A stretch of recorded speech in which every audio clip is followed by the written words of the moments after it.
première émission de télévision en France était une émission culturelle, de la poésie, de la danse, du théâtre, avec un sketch de Tristan Bernard. C'était en 1935, près de 90 ans plus tard. Les temps ont changé, mais la culture occupe, elle, toujours une place importante à la télévision.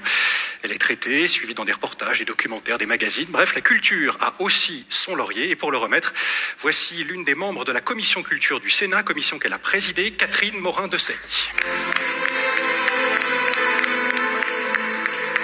Bonsoir, madame. Bonsoir à toutes et à tous. Je suis vraiment ravie d'avoir l'occasion et l'honneur de remettre ce laurier culture. Parce que pour moi, ça fait beaucoup de sens.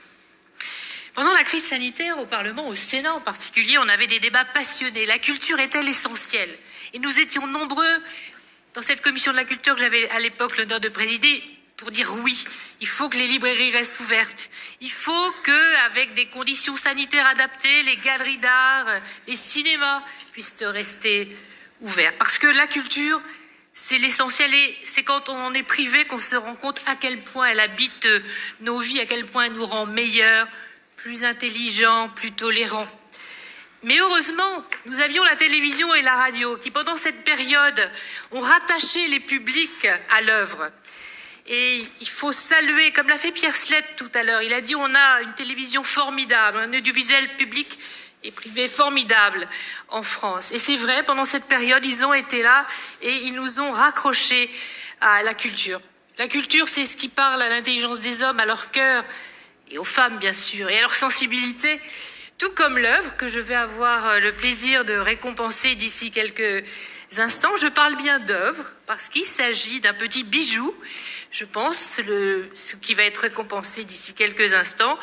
Donc, je vais avoir le plaisir de remettre ce laurier culture, mais avant tout, les nominés sont...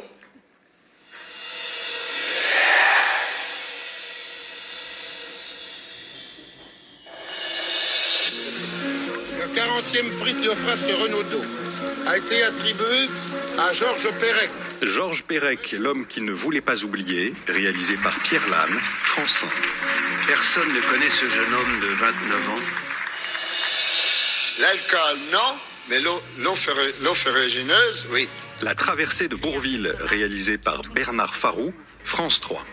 On peut vivre sans richesse, presque sans le sou. Oh mon pays, oh Toulouse. La vie rêvée de Nougaro, réalisée par Thierry Gage, France 3.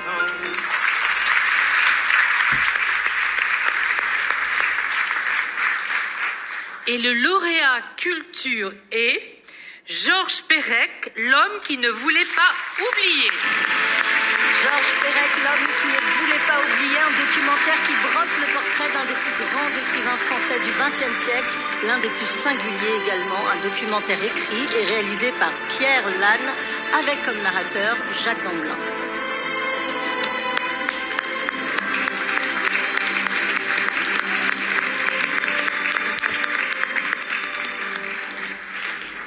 Juste quelques mots complémentaires avant de vous remettre ce laurier culture, pour dire à quel point, 40 ans après sa mort, il était essentiel d'honorer Georges Perec, cet écrivain singulier, expiègle, un grand de la littérature du XXe siècle, et bravo pour ce travail. On lui rend hommage, mais on vous rend aussi hommage.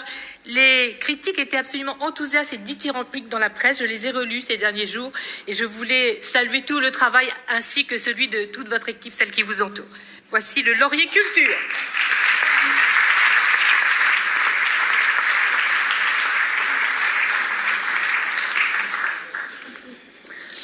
Merci beaucoup de votre accueil. Merci aux membres du jury qui ont été sensibles à ce film. Je voudrais remercier France Télévisions d'avoir accepté de faire ce projet avec Isabelle Morand, Nathalie Kaminski et Emmanuel Migeot. Et puis je voudrais remercier Sylvie Gauthier, qui est ma productrice avec qui je travaille depuis très longtemps. Et c'est très important de travailler avec des personnes en qui vous avez une absolue confiance. Et je voulais vraiment lui dire ça devant vous. Et puis aussi remercier Colline, qui a monté le film, et c'est pas notre première collaboration, aussi bien évidemment remercier Georges Perec parce que ça a été une expérience absolument étonnante. Et aussi, on a parlé effectivement beaucoup d'images, d'audiovisuel, mais la France, c'est le pays de la littérature. Et donc, je vous encourage d'abord effectivement à lire Georges Perec. Et puis, si vous le pouvez, regarder et voir ce film, si vous ne l'avez pas encore fait. Et puis surtout, de lire même ce qui vous tombe ou ce qui vous vient par hasard sous la main, parce que c'est absolument important. Et c'est grâce à ça, en lisant aussi, qu'on fait des films. Merci.